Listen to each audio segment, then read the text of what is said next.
Shalom, puji nama Tuhan.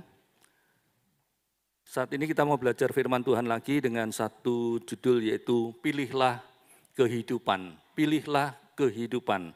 Kita mau buka Alkitab kita di dalam kitab Ulangan Fatsal yang ke-30. Ulangan Fatsal 30 ayat 15 dan ayat 19.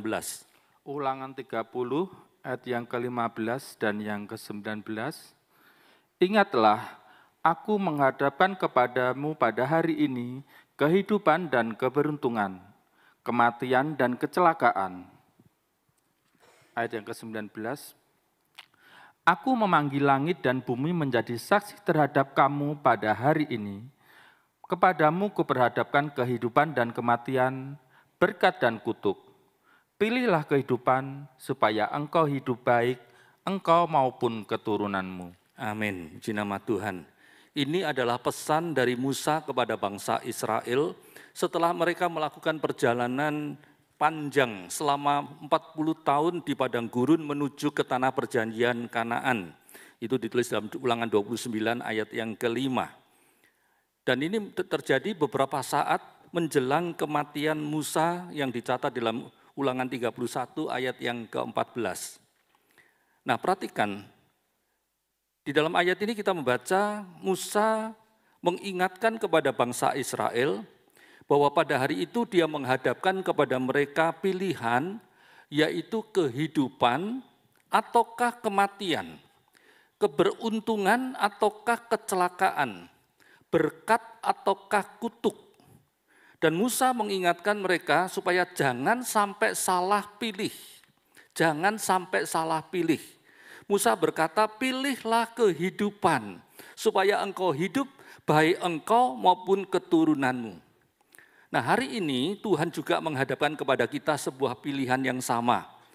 Apakah kita mau memilih kehidupan atau kematian? Keberuntungan ataukah kecelakaan? Berkat ataukah kutuk? Nah, mana yang akan kita pilih? Kalau kita disuruh memilih antara berkat dengan kutuk, pasti kita semua akan berkata, saya memilih berkat. Betul ya? Ada yang mau memilih kutuk? Saya rasa tidak ada ya. Nah, kalau kita disuruh memilih antara keberuntungan ataukah kecelakaan, kita pasti juga akan memilih keberuntungan. Betul ya? Nah, sekarang kalau kita disuruh memilih kehidupan ataukah kematian, nah, ini biasanya bergantung kepada apakah yang sedang kita alami saat ini. Kalau saat ini kita sedang mengalami kebahagiaan, ya pasti kita akan memilih kehidupan.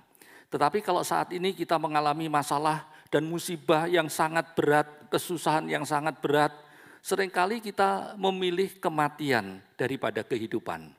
Benar? Apa ada yang memilih kematian kalau menghadapi masalah yang berat? Ada? Ada. Elia, dia lebih memilih kematian daripada kehidupan. Ketika dia dicekam oleh perasaan takut terhadap ancaman Ratu Isabel yang mau membunuh dia. Itu sebabnya dia minta mati kepada Tuhan, minta mati saja Tuhan. Elia pilih kematian. Siapa lagi? Yudas Iskariot, dia juga lebih memilih kematian daripada kehidupan. Ketika dia dicekam oleh perasaan berdosa, oleh perasaan menyesal kepada Tuhan Yesus karena dia sudah mengkhianati Tuhan Yesus, sudah menjual Tuhan Yesus, namun dia tidak mau datang kepada Tuhan untuk minta ampun kepada Tuhan. Akibatnya dia lebih memilih kematian, dia bunuh diri dengan menggantung dirinya sampai mati. Nah, hati-hati, jangan sampai kita salah pilih. Saat ini Tuhan ingatkan kepada kita, jangan kita salah pilih. Ayo pilihlah kehidupan dan jangan ada yang memilih kematian. Mengapa kita harus memilih kehidupan? Coba kita belajar dari Ulangan Fatsal 30 ini, ayat 11 sampai dengan ayat yang ke-20. Kita mau baca dulu, Ulangan 30 ayat 11 sampai ayat yang ke-20. Ulangan 30 ayat yang ke-11 sampai yang ke-20. Sebab perintah ini yang kusampaikan kepadamu pada hari ini, tidaklah terlalu sukar bagimu dan tidak pula terlalu jauh. Tidak di langit tempatnya, sehingga engkau berkata, siapakah yang akan naik ke langit untuk mengambilnya bagi kita dan memperdengarkannya kepada kita supaya kita melakukannya? Juga tidak di seberang laut tempatnya, sehingga engkau berkata, siapakah yang akan menyeberang ke seberang laut untuk mengambilnya bagi kita dan memperdengarkannya kepada kita supaya kita melakukannya? Tetapi firman ini sangat dekat kepadamu, yakni di dalam mulutmu dan di dalam hatimu untuk dilakukan. Ingatlah, aku menghadapkan kepadamu pada hari ini kehidupan dan keberuntungan, kematian dan kecelakaan. Karena pada hari ini aku memerintahkan kepadamu untuk mengasihi Tuhan Allahmu dengan hidup menurut jalan yang ditunjukkannya dan berpegang pada perintah, ketetapan, dan peraturannya, supaya engkau hidup dan bertambah banyak dan diberkati oleh Tuhan Allahmu di negeri kemana engkau masuk untuk mendudukinya. Tetapi jika hatimu berpaling dan engkau tidak mau mendengar, bahkan engkau mau disesatkan untuk sujud menyembah kepada Allah lain dan beribadah kepadanya, maka aku memberitahukan kepadamu pada hari ini bahwa pastilah kamu akan binasa, tidak akan lanjut umurmu di tanah kemana engkau pergi menyeberangi sungai Yordan untuk mendudukinya. Aku memanggil langit dan bumi menjadi saksi terhadap kamu pada hari ini. Kepadamu kuperhadapkan kehidupan dan kematian, berkat dan kutuk. Pilihlah kehidupan supaya engkau hidup, baik engkau maupun keturunanmu. Dengan mengasihi Tuhan Allahmu, mendengarkan suaranya dan berpaut kepadanya. Sebab hal itu berarti hidupmu dan lanjut umurmu untuk tinggal di tanah yang dijanjikan Tuhan dengan sumpah kepada nenek moyangmu, yakni kepada Abraham, Ishak, dan Yakub, untuk memberikannya kepada mereka. Amin. Puji nama Tuhan. Ya, dari ayat-ayat ini kita bisa lihat mengapa kita harus memilih kehidupan. Mengapa kita harus memilih kehidupan? Yang pertama alasannya adalah sebab kehidupan itu kita butuhkan. Kehidupan itu kita butuhkan dan bisa kita raih. Bisa kita raih. Ya, di dalam ayat 11 sampai dengan ayat 14, Musa katakan, sebab perintah ini yang kusampaikan kepadamu pada hari ini tidaklah terlalu sukar bagimu dan tidak pula terlalu jauh. Kata perintah diambil dari kata mitzvah. Mitzvah itu berarti perintah atau hukum. Nah, kata mitzvah ini biasa dipakai untuk menunjukkan kepada perintah manusia ataupun perintah dari Tuhan. Kalau perintah dari Tuhan itu berbicara tentang firman Tuhan. Nah, Musa berkata perintah ini yang kusampaikan pada hari ini. Ya, Musa menyampaikan, kata menyampaikan dari kata zawah yang artinya memerintahkan atau menugaskan atau memberi tanggung jawab. Jadi dari kalimat ini kita bisa lihat hari ini Tuhan melalui Musa memerintahkan kepada kita, memberi tugas serta tanggung jawab kepada kita untuk melakukan perintah Tuhan. Perintah Tuhan yang mana? Di dalam ayat 19 dikatakan perintah Tuhan itu adalah pilihlah kehidupan. Ya, pilihlah kehidupan itu. Itu adalah perintah Tuhan. Di dalam bahasa Ibrani, dalam perjanjian lama ada 3 kata yang dipakai untuk menunjuk kepada kehidupan, yaitu ruah, nefes, dan chai atau chayim. Ya. Ruah itu artinya roh atau angin atau nafas. Ini yang membuat seseorang bisa bernafas dan hidup. Nah, roh ini, ruah itu di dalam diri manusia, roh itu merupakan tempat karakter manusia. Sedangkan nefes atau nafas atau kehidupan itu di dalam diri manusia berbicara tentang jiwa. Ya, jiwa itu ada di dalam nafas. Dan nafas atau jiwa itu adalah tempat keinginan dari manusia. Sedangkan chai atau chayim itu artinya kehidupan atau mengalir atau segar atau hidup atau aktif. Arti yang lain itu pembaharuan. Nah, chai inilah yang membuat kita bisa menjadi segar, penuh aktivitas, bisa bergerak aktif, bisa melakukan sesuatu, bahkan bisa menghasilkan pembaharuan di dalam kehidupan kita. Nah, Musa menyuruh kita untuk jangan salah memilih. Jangan pilih kutuk atau kematian, tetapi harus pilih berkat, pilih kehidupan. Mengapa harus pilih kehidupan? Sebab kehidupan itu ada di dalam diri Tuhan Yesus Kristus. Ada di dalam firman Allah. Yohanes pasal 1 ayat 1 sampai dengan ayat yang keempat. Yohanes 1 ayat 1 sampai yang keempat. Pada mulanya adalah firman. Firman itu bersama-sama dengan Allah, dan firman itu adalah Allah. Ia pada mulanya bersama-sama dengan Allah. Segala sesuatu dijadikan oleh Dia, dan tanpa Dia tidak ada sesuatu pun yang telah jadi dari segala yang telah dijadikan. Dalam Dia ada hidup, dan hidup itu adalah terang manusia. Di dalam Dia ada hidup, di dalam firman Allah ada kehidupan, di dalam Tuhan Yesus ada kehidupan. Firman Allah, Tuhan Yesus Kristuslah yang mampu memberikan kita kehidupan yang baru, kehidupan yang sejati, yang membuat kita mampu hidup, mampu bergerak, mampu melakukan sesuatu baik untuk Tuhan maupun untuk sesama manusia.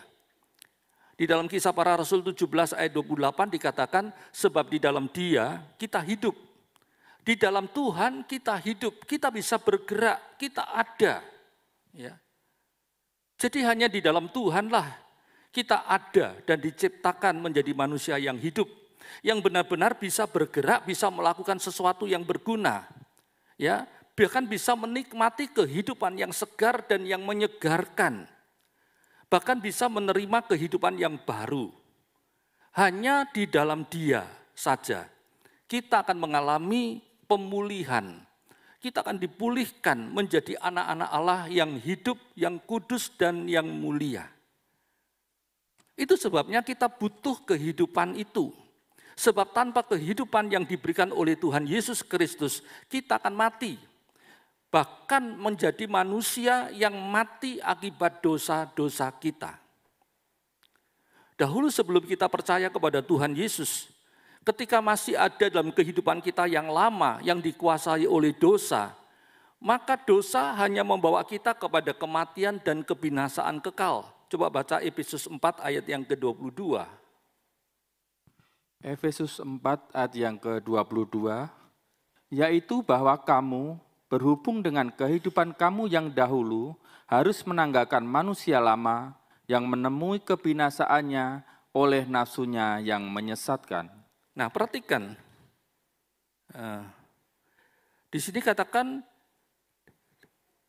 kita harus meninggalkan manusia lama yang menemui kebinasaannya oleh nafsunya yang menyesatkan. Kehidupan lama kita membawa kita kepada kebinasaan akibat dosa yang menguasai kehidupan kita. Tetapi kehidupan kita yang baru, menjadi manusia yang baru di dalam Tuhan, yang sudah diperbaharui oleh Tuhan Yesus, itu akan membawa kita kepada pengudusan dan hidup yang kekal. Baik selama di dunia ini sampai nanti masuk di dalam kerajaan sorga. Coba baca Roma 6, ayat yang ke-22. Roma 6 ayat yang ke-22, tetapi sekarang setelah kamu dimerdekakan dari dosa dan setelah kamu menjadi hamba Allah, kamu beroleh buah yang membawa kamu kepada pengudusan dan sebagai kesudahannya ialah hidup yang kekal. Nah, di dalam kehidupan yang diberikan oleh Tuhan Yesus, kita dimerdekakan dari pengaruh dosa dan kita dibawa kepada pengudusan dan sebagai kesudahannya ialah hidup yang kekal. Ingat saudara, di luar Tuhan Yesus Kristus, kita tidak akan bisa mengalami pemulihan. Tidak akan pernah bisa hidup sebagai manusia yang baru, yang kudus. Dengan usaha kita, dengan kekuatan kita, kita nggak mampu hidup di dalam kekudusan. Kita butuh Tuhan Yesus. Itu sebabnya kita harus ada di dalam Tuhan Yesus. Di luar Tuhan Yesus hidup kita akan layu, akan gersang, tidak akan penuh dengan sukacita, bahkan kita akan mati di dalam penderitaan. Di luar Tuhan Yesus kita tidak bisa mengalami kehidupan yang segar, yang menyegarkan. Hanya Tuhan Yesus Kristus saja yang mampu memperbaharui kehidupan kita, yang bisa membuat kita menjadi manusia yang baru. Itu sebabnya kita butuh kehidupan itu, ya. Itu sebabnya kita harus pilih kehidupan itu. Nah, kehidupan itu sebenarnya tidak sulit untuk kita raih, tidak sulit untuk kita peroleh. Kalau kebutuhan yang kita butuhkan itu sulit untuk kita raih, ya percuma, ya kan? Kita nggak mampu meraihnya karena terlalu sulit buat kita. Tapi firman Tuhan katakan enggak sulit. Kalau sulit kita akan malas untuk mencari kehidupan itu, meraih kehidupan itu. Tapi firman Allah dengan tegas mengatakan bahwa perintah untuk memilih kehidupan itu tidak terlalu sukar bagi kita. Tidak pula terlalu jauh, tidak di langit tempatnya sehingga tidak terjangkau oleh kita. Juga tidak di seberang lautan tempatnya sehingga sulit untuk kita capai. Itu tulis dalam ayat yang ke-11 sampai dengan ayat 13. Jadi kehidupan yang Tuhan tawarkan ini tidak sulit untuk kita raih, tidak sulit untuk kita peroleh. Kenapa kok tidak sulit? Sebab kehidupan itu ada di dalam firman Allah. Tadi kita sudah baca dalam Yohanes 1 ayat 4, di dalam firman Allah ada kehidupan, di dalam dia ada hidup. Jadi kehidupan itu ada di dalam firman Allah. Dan firman Allah juga sudah menyatakan bahwa firman Allah itu dekat kepadamu, yaitu di dalam mulutmu dan di dalam hatimu untuk dilakukan. Ulangan yang ke-30 ayat yang ke-14 tadi. Ya, firman Allah itu dekat dengan kita, ada di dalam mulut kita, ada di dalam hati kita untuk dilakukan. Nah, bukankah Tuhan sudah memberikan firman-Nya kepada kita, yaitu melalui Alkitab kita? Sudahkah kita membacanya setiap hari? Sudahkah kita mempelajari Alkitab kita dengan serius? Sudahkah kita merenungkan firman Allah itu siang dan malam? Pemazmur mengatakan di dalam Mazmur 1 ayat 1 sampai 3, dia katakan berbahagialah orang yang kesukaannya ialah Taurat Tuhan, yang kesukaannya adalah firman Tuhan, dan yang merenungkan firman Allah itu siang dan malam. Dia akan seperti pohon yang ditanam di tepi aliran air, yang tidak akan pernah kekurangan air. Dia tidak akan pernah kekurangan berkat. Dia akan hidup subur dan tidak layu daunnya, dan akan menghasilkan buah-buah dengan lebat. Itu orang yang mau membaca, merenungkan firman Allah dengan serius. Nah, pertanyaannya adalah apakah kita sudah rajin dan sudah setia membaca Alkitab kita? Berapa banyak di antara kita yang setiap hari baca Alkitabnya? Tolong bisa angkat tangan. Enggak ada. Malu mungkin. Kenapa malu? Ya. Perhatikan saudara, Alkitab itu diberikan pada kita untuk kita baca, untuk kita pelajari, ya. Alkitab itu jangan dijadikan koleksi kemudian ditumpui dengan buku-buku yang banyak sampai berdebu. Atau kita pajang, kita taruh di lemari kaca, di ruang tamu kita, supaya kalau ada tamu lihat, oh ada Alkitabnya, berarti kita ini suka baca Alkitab. Padahal cuma jadi hiasan saja.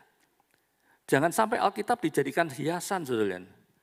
Baca, pelajari. Karena Alkitab adalah firman Allah, dan firman Allah itu memberi kehidupan yang sejati pada kita. Itu sebabnya jangan Alkitab itu hanya dijadikan hiasan di rumah. Bacalah tiap hari. Ya. Selain itu, bukankah Tuhan juga sudah memberikan firman-Nya kepada kita lewat khotbah-khotbah yang disampaikan melalui mimbar gereja kita? Nah, sudahkah kita mendengarkan setiap khotbah itu dengan setia, dengan penuh perhatian? Ataukah kita mendengarkan firman Allah itu sambil ya buka-buka WhatsApp, buka-buka HP kita, sehingga tanpa sadar, tahu-tahu kita pencet, ada video, weng, wah kaget, keluar suaranya. Saya yang khotbah jadi kaget juga. Kalau saya jantungan terus mati gimana, saudara? Sudah tanggung jawab loh. Ya saudara sekalian, ada banyak anak-anak Tuhan ketika mendengarkan khotbah, buka-buka HP-nya. Bukan tuh cari ayat Alkitab, baca Alkitabnya bukan. Baca WhatsApp-nya, baca TikTok-nya, apalagi Instagram-nya. Pokoknya macam-macam yang dilihat. Ayolah, mulai sekarang coba serius dalam mendengarkan firman Tuhan. Kalau waktunya beribadah, HP-nya dimatikan saja supaya tidak mengganggu dan tidak terganggu. Kalau perlu juga ya sudahlah dibikin silent saja, ya dibikin silent saja supaya saudara tidak terganggu dengan HP saudara ketika saudara mendengarkan firman Tuhan. Ingat, firman Tuhan itu yang memberi kehidupan kepada kita. Kalau kita tidak serius di dalam mendengarkan firman Tuhan, bagaimana kita bisa mendapatkan kehidupan itu? Walaupun kita mau pilih kehidupan, tetapi kita tidak akan pernah mendapatkannya. Karena kehidupan itu ada di dalam firman Allah. Itu sebabnya ayo seriuslah di dalam mendengarkan firman Allah. Firman Allah itu adalah pribadi Tuhan Yesus Kristus. Dia adalah pribadi Allah yang memberikan kehidupan kepada kita. Yang akan membuat kita menjadi anak-anak Allah yang benar, yang kudus, yang hidup. Ingat saudara, Tuhan sudah memberikan firman-Nya. Bukan cuma untuk dibaca, bukan cuma untuk didengarkan saja, tetapi juga untuk dilakukan. Ya, coba baca ulang Keluaran 30 ayat yang ke-14 tadi.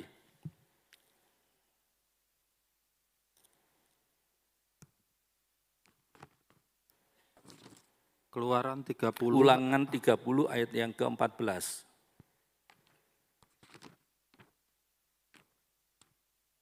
Ulangan 30 ayat yang ke-14. Tetapi firman ini sangat dekat kepadamu, yakni di dalam mulutmu dan di dalam hatimu untuk dilakukan. Nah, perhatikan, firman itu sangat dekat kepadamu, yakni di dalam mulutmu dan di dalam hatimu untuk dilakukan, untuk dilakukan. Mendengarkan firman Allah saja tetapi tidak mau melakukannya, itu berarti kita sedang menipu diri kita sendiri. Yakobus 1 ayat yang ke-22. Kenapa? Sebab firman Allah itu tidak akan memberikan kehidupan kepada kita. Karena kita tidak melakukan firman Allah. Kita menipu diri kita sendiri. Kita anggap, oh saya menerima kehidupan dari Tuhan. Tapi kenyataannya tidak. Berarti kita akan mati selama-lamanya nanti. Itu sebabnya ayo seriuslah di dalam mendengarkan firman Tuhan. Pelajari firman Allah itu dengan serius dan kemudian lakukanlah. Sebab itulah yang akan memberikan kehidupan kepada kita. Yang akan menyegarkan hidup kita. Yang akan memulihkan hidup kita sebagai anak-anak Allah yang kudus. Yang hidup, yang bisa bergerak, yang bisa memuji dan memuliakan Allah. Itu sebabnya perhatikan firman Tuhan. Kita butuh kehidupan itu. Dan kehidupan itu sudah disiapkan oleh Tuhan lewat firman Tuhan. Di dalam firman Tuhan, di dalam pribadi Tuhan Yesus. Tidak sulit untuk kita peroleh. Asal kita mau melakukan perintah Tuhan. Ya.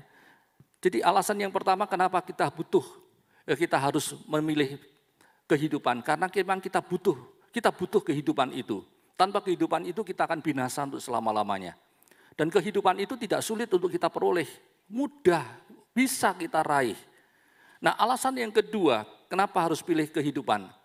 Yaitu sebab di dalam kehidupan itu ada janji-janji Allah yang luar biasa. Di dalam ayat yang ke-15 sampai ayat yang ke-18 dari Ulangan 30 tadi, kita membaca ada banyak janji-janji Tuhan, ya, yang diberikan oleh Tuhan bersama-sama dengan kehidupan yang Tuhan berikan. Di dalam kehidupan itu ada janji-janji Allah yang luar biasa. Ada 3 janji yang disebutkan oleh Tuhan di dalam ayat yang ke-16. Yaitu janji untuk masuk dan menduduki negeri yang dijanjikan Tuhan. Kemudian janji pertambahan sehingga menjadi banyak. Janji pelipat gandaan, multiplikasi. Dan janji berkat. Bagi bangsa Israel, Tuhan sudah menjanjikan tanah Kanaan yang sangat subur itu sebagai milik warisan mereka. Tuhan sudah berjanji memberikan tanah Kanaan, membawa mereka masuk dan menduduki tanah perjanjian itu. Itu adalah janji Tuhan. Dan Tuhan sudah menggenapinya. Kalau kita membaca kitab Yosua, di dalam kitab Yosua kita bisa melihat bagaimana Tuhan sudah menuntun Yosua untuk membawa bangsa Israel memasuki tanah perjanjian Kanaan. Kemudian membagi-bagikan tanah Kanaan itu menjadi tanah warisan bagi suku-suku Israel. Dan tanah Kanaan ini adalah tanah yang dikatakan sebagai tanah yang sangat subur, di mana mengalir air susu dan madu saking suburnya. Nah, begitu juga dengan kita. Kalau kita mau memilih kehidupan yang diberikan oleh Tuhan, maka Tuhan juga berjanji akan membawa kita memasuki dan menduduki kehidupan yang limpah dengan air susu dan madu.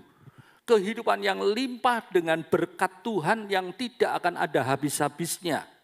Baik itu berkat harta kekayaan, berkat sukacita, berkat damai sejahtera, dan semua yang lainnya. Tuhan berjanji memberikan berkat-berkat itu limpah di dalam kehidupan kita. Bahkan Tuhan akan makin memperbanyak kita. Artinya Tuhan berjanji akan mengadakan multiplikasi, mengadakan pelipat gandaan di dalam kehidupan kita. Baik pelipat gandaan di dalam masalah berkat-Nya, baik pelipat gandaan di dalam masalah damai sejahtera, dalam sukacita, dalam jumlah bilangan kita sehingga kita bisa berkembang banyak memenuhi dunia ini. Ya, Tuhan akan lipat gandakan semuanya itu sehingga kita tidak akan kekurangan apapun. Kita butuh sukacita, Tuhan beri, bahkan Tuhan lipat gandakan lebih banyak, lebih banyak, lebih banyak lagi. Tuhan berikan damai sejahtera. Tuhan lipat gandakan damai sejahtera itu dalam kehidupan kita. Sehingga hidup kita makin hari makin damai sejahtera. Ada pelipat gandaan penjagaan dan pembelaan Tuhan. Dan yang lain-lainnya. Itu yang Tuhan kerjakan di dalam kehidupan kita. Kalau kita memiliki kehidupan yang dari Tuhan. Ingat saudara, Tuhan kita adalah Tuhan yang tidak mungkin ingkar janji. Tuhan yang tidak mungkin mengubah janjinya.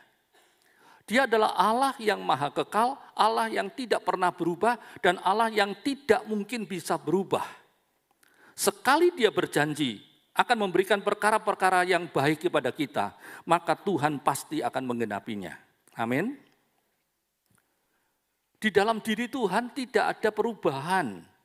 Sedikit pun juga tidak ada. Bahkan bayang-bayang akan terjadinya perubahan pun tidak ada di dalam diri Tuhan. Coba baca Yakobus 1. Ayat yang ke-17. Yakobus 1 ayat yang ke-17. Setiap pemberian yang baik dan setiap anugerah yang sempurna, datangnya dari atas, diturunkan dari Bapa segala terang. Padanya tidak ada perubahan atau bayangan karena pertukaran. Nah, Tuhan kita adalah Tuhan yang luar biasa, yang tidak akan pernah berubah. Padanya tidak ada perubahan. Bahkan bayangan karena pertukaran juga enggak ada. Itu sebabnya kalau Tuhan sekali mengatakan A, ya pasti Tuhan akan genapi. Enggak mungkin Tuhan rubah sedikit jadi A1 atau A2. Enggak. Tuhan akan genapi apa yang Tuhan katakan itu. Itu sebabnya kita harus percaya kepada Tuhan dengan sungguh-sungguh.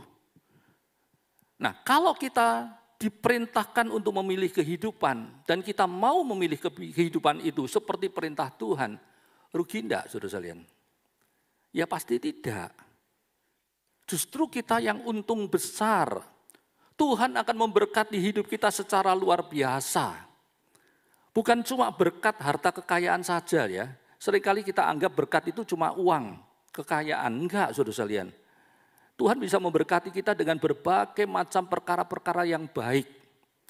Kesehatan, sukacita, damai sejahtera, perlindungan, pembelaan, kemenangan. Ada banyak perkara yang baik yang Tuhan berikan kepada kita.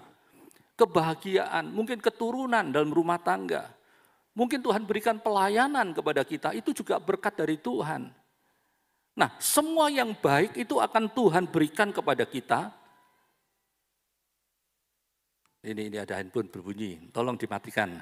Ya, makanya saya pesan dimatikan saja. Ya. Nah, perhatikan saudara sekalian. Tuhan siapkan perkara-perkara yang baik dan Tuhan akan berikan semua yang baik itu kepada kita sampai kita benar-benar bisa mewarisi dan menduduki tanah perjanjian Tuhan, kehidupan yang bahagia, kehidupan yang penuh dengan berkat-berkat dari Tuhan. Kita akan bisa menikmati semua janji-janji Tuhan itu. Bahkan Tuhan juga akan bertindak mengadakan multiplikasi, mengadakan pelipat gandaan di dalam kehidupan kita.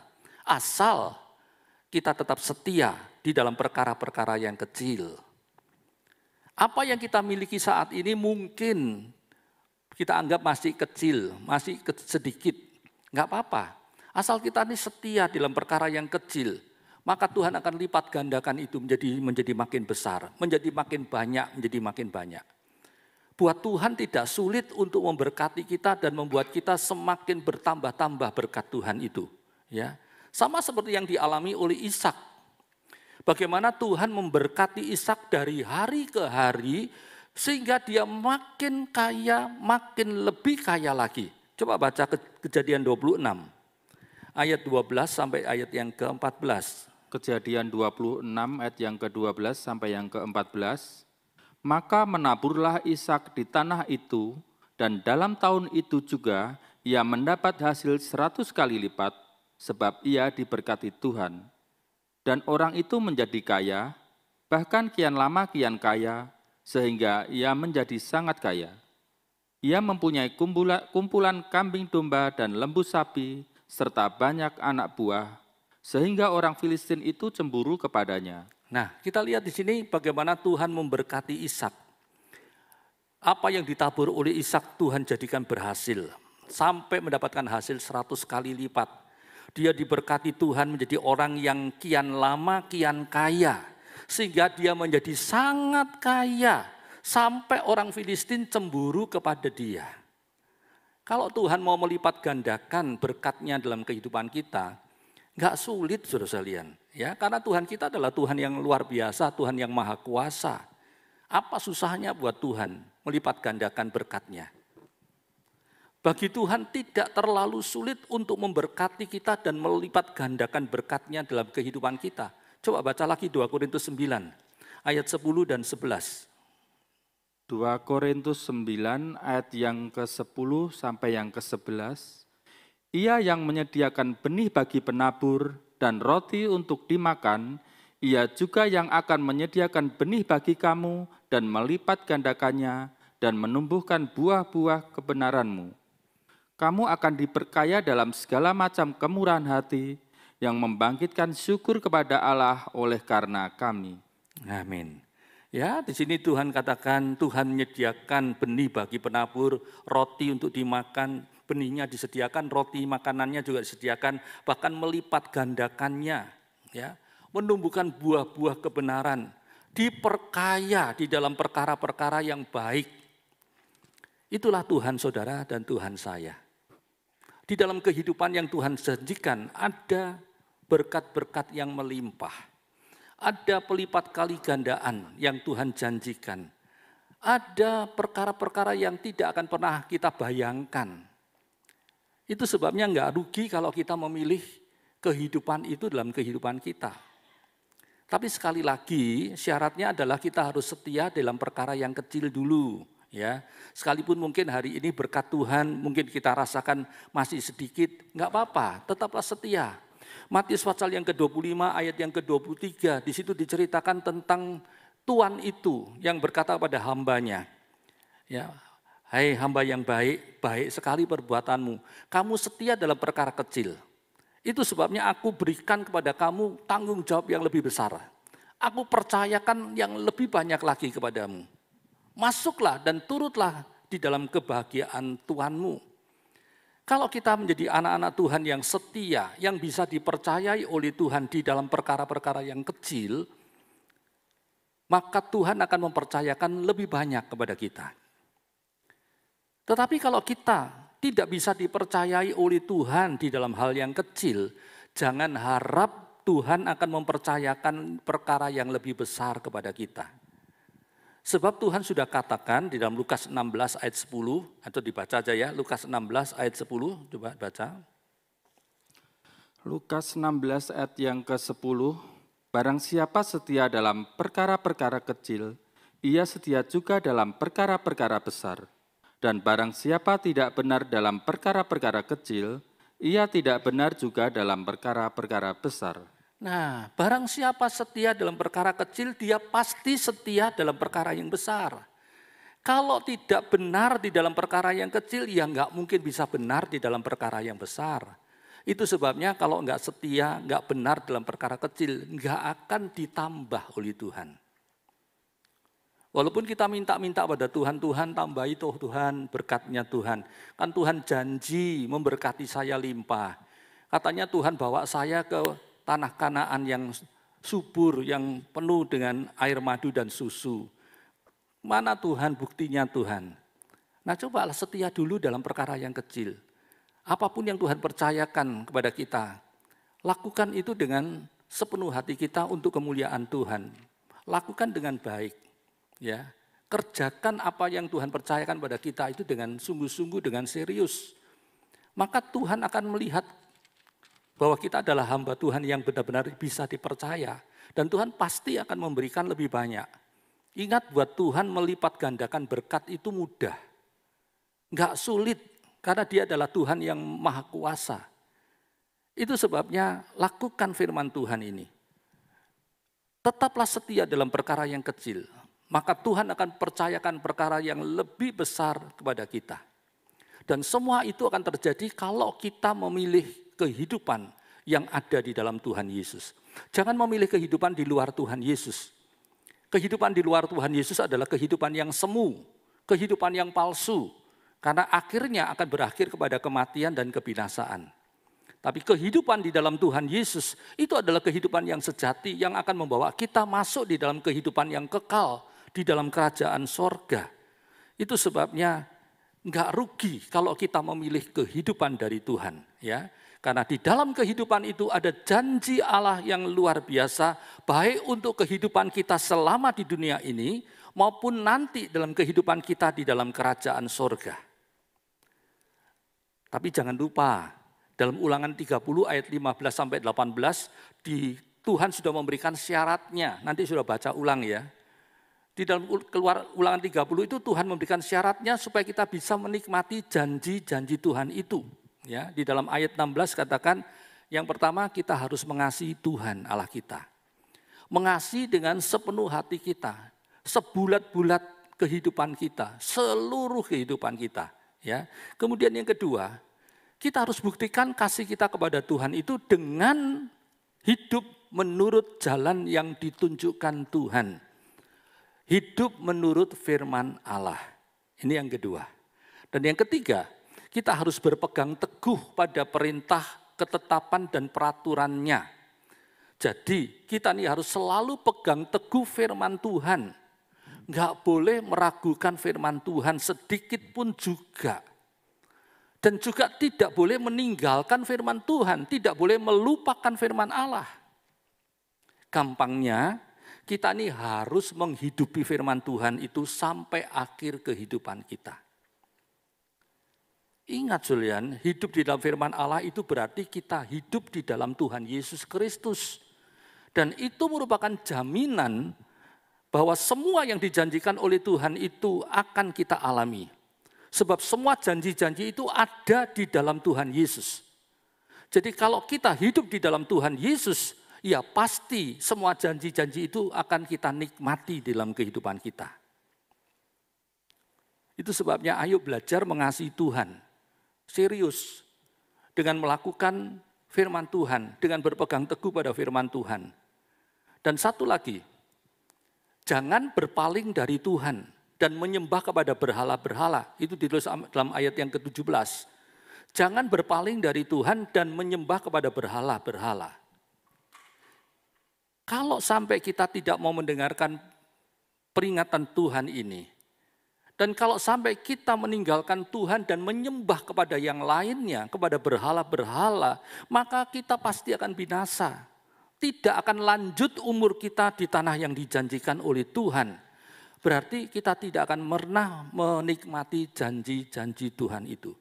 Bahkan kita tidak akan bisa masuk ke dalam tanah perjanjian surgawi. Itu sebabnya ayo perhatikan baik-baik peringatan dari Tuhan pada petang hari ini. Pilihlah kehidupan itu. Jangan pilih kebinasaan, jangan salah memilih ya. Pilih kehidupan. Karena itu yang disiapkan oleh Tuhan untuk saudara dan saya, kehidupan yang sejati. Dan alasan yang ketiga kenapa kita harus pilih kehidupan. sebab kehidupan itu juga berguna bagi anak cucu kita. Di dalam ayat 19 dan ayat yang ke-20 dari Ulangan 30, di situ Musa berkata, aku memanggil langit dan bumi menjadi saksi. Supaya kamu pilih, mana yang kamu pilih? Berkat atau kutuk? Kehidupan atau kematian? Dan Musa katakan, pilihlah kehidupan, supaya engkau hidup baik engkau maupun keturunanmu. Ya, baik engkau dengan keturunanmu. Jadi melalui Musa, Tuhan berkata, pilihlah kehidupan supaya engkau hidup, baik engkau maupun keturunanmu. Itu yang ditulis dalam ayat 19. Jadi jelaskan, kalau kita memilih kehidupan, maka kehidupan itu bisa kita wariskan kepada anak cucu kita, kepada keturunan kita. Kehidupan itu bisa kita berikan kepada mereka dan berguna bagi anak cucu kita. Jadi bukan hanya untuk kita saja, tapi berguna untuk anak cucu kita. Namun ada syaratnya. Apa syaratnya? Syaratnya adalah anak cucu kita juga harus mengasihi Tuhan, harus berpaut kepada Tuhan, harus pegang firman Tuhan, harus hidup menurut firman Tuhan, harus melekat kepada Tuhan. Sama seperti kita, itu syarat yang sama. Kalau anak cucu kita tidak mengasihi Tuhan, tidak mau mendengarkan firman Tuhan, tidak mau melekat kepada firman Tuhan, ya mereka tidak akan menerima kehidupan itu. Mungkin kita berkata, loh tadi katanya bisa kita wariskan kepada anak cucu kita. Iya, bisa kita wariskan dengan syarat anak cucu kita juga hidup menurut kehendak Tuhan. Ya. Kenapa? Karena Tuhan ingin setiap orang itu bertanggung jawab atas dirinya sendiri di hadapan Tuhan. Coba baca Galatia 6 ayat yang kelima. Galatia 6 ayat yang kelima. Sebab tiap-tiap orang akan memikul tanggungannya sendiri. Ya, tiap-tiap orang akan memikul tanggungannya sendiri. Terjemahan yang lain katakan, sebab masing-masing orang harus memikul tanggung jawabnya sendiri. Setiap orang masing-masing harus memikul tanggung jawabnya sendiri. Coba baca lagi Roma 14 ayat yang ke-12. Roma 14 ayat yang ke-12. Demikianlah setiap orang di antara kita akan memberi pertanggungan jawab tentang dirinya sendiri kepada Allah. Nah, setiap orang di antara kita harus memberi pertanggungjawaban di hadapan Tuhan tentang dirinya sendiri. Jadi walaupun kehidupan yang diberikan Tuhan itu bisa kita wariskan pada anak cucu kita, tapi mereka juga harus bertanggung jawab atas dirinya sendiri di hadapan Tuhan. Ya, harus bertanggung jawab. Syaratnya tetap sama seperti yang diberikan kepada kita. Harus mengasihi Tuhan. Harus mendengarkan firman Tuhan, mendengarkan suara Tuhan dan berpaut kepada firman Tuhan. Tidak melepaskan firman Tuhan, tetap lekat kepada firman Tuhan. Kenapa? Karena firman Tuhan adalah pribadi Tuhan. Dan Tuhan Yesus itu adalah sumber kehidupan. Jadi kalau anak cucu kita tetap melekat kepada sumber kehidupan itu, ya tentu saja mereka juga akan menikmati kehidupan itu. Tetapi kalau mereka sendiri meninggalkan Tuhan, ya tentu saja mereka tidak akan menikmati kehidupan yang dijanjikan oleh Tuhan. Nah, disinilah letaknya tanggung jawab kita sebagai orang tua. Ya, kita harus bisa membawa anak cucu kita kepada Tuhan. Tanggung jawab orang tua bukan hanya sekedar melahirkan anak, kemudian memberi makan, menyekolahkan, sampai dewasa, menikahkan.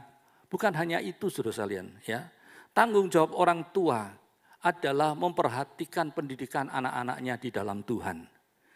Sebagai orang tua kita harus bisa membawa anak cucu kita kepada Tuhan.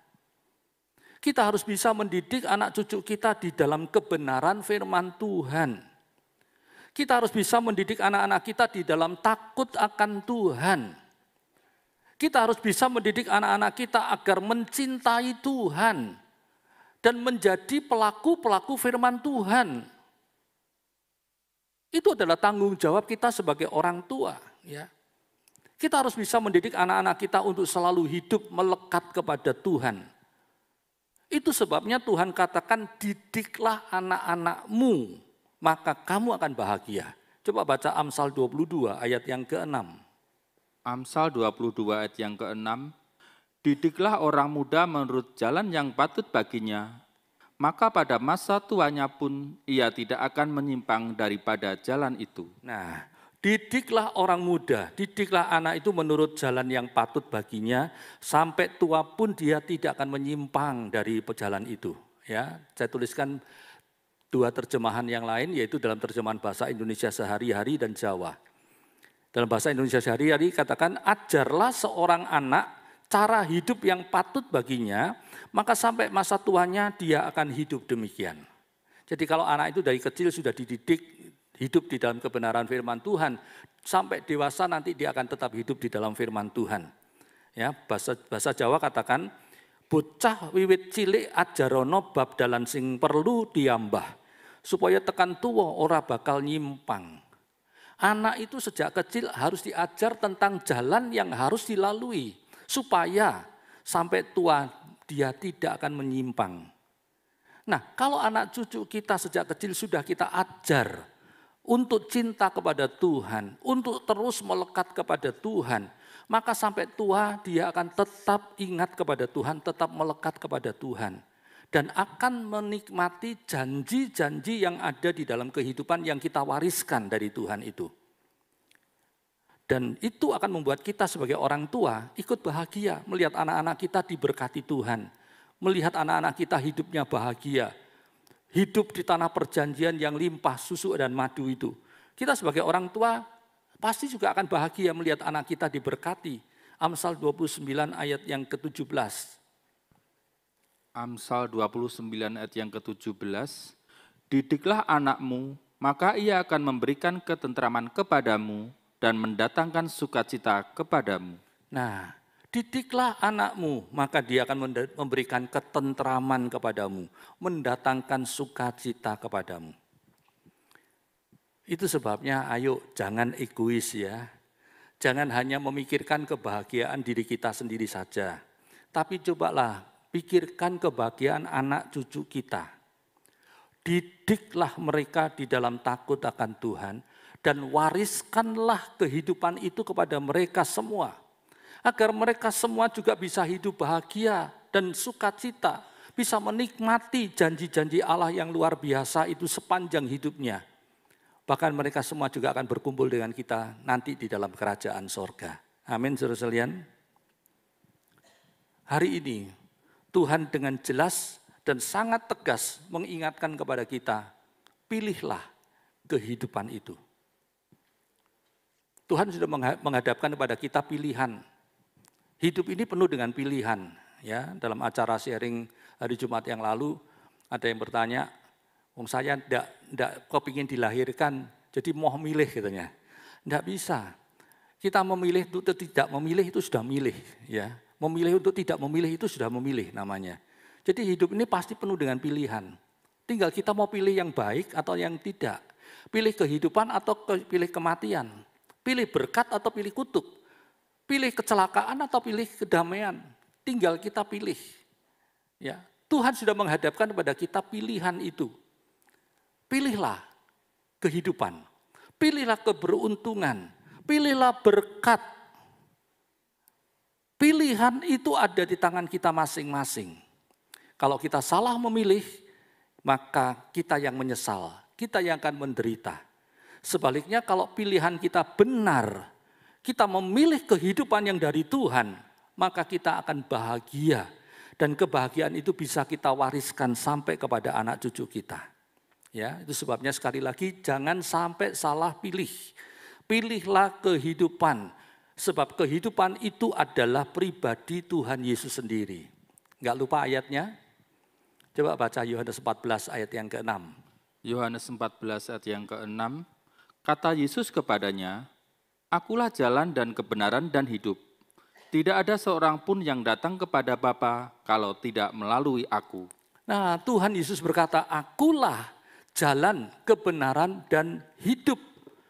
Jadi kehidupan itu ada di dalam diri Tuhan Yesus karena kehidupan itu adalah pribadi Tuhan Yesus. Itu sebabnya jangan sampai salah pilih. Pilihlah kehidupan, pilihlah Tuhan Yesus dalam kehidupan kita. Pilihlah firman Allah itu ada dalam kehidupan kita. Maka kita akan menikmati kehidupan yang sejati yang dijanjikan oleh Tuhan. Amin.